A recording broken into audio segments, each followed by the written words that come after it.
মানুষ আধুনিক হয়েছে তো কি হয়েছে, মন তো সেই পুরোনো দিনের স্বাদই পেতে চায়, তাই না? ঘরে ঘরে ফ্রিজ থাকার কারণে মানুষ এখন আর মাংস দিয়ে শুটকি কিংবা ঝুরা মাংস খুব কমই রান্না করে।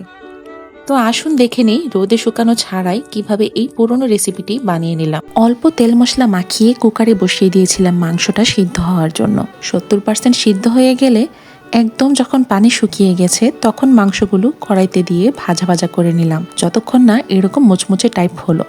এরকম ভাজা ভাজা হওয়ার পর মাংসটাকে আপনারা 15 দিন পর্যন্ত সংরক্ষণ করতে পারবেন, আর ফ্রিজে রাখলে আরও বেশি দিন পর্যন্ত সংরক্ষণ করতে পারবেন।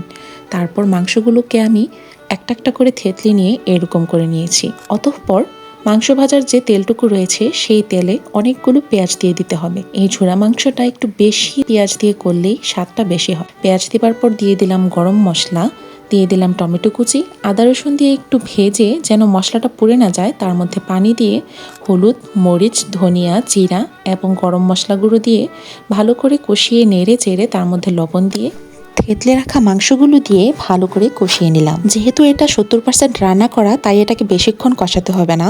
কিছুক্ষণ কষিয়ে তার মধ্যে ঝোল দিয়ে ঝোলটা ঘন হয়ে তেল উপরে ভেসে এলে তার মধ্যে কাঁচামরিচ দিয়ে নামিয়ে নেব। নিজের ঠোলা নিজে পেটাচ্ছি না, আপনারা রান্না করে খেয়ে অবশ্যই জানাবেন।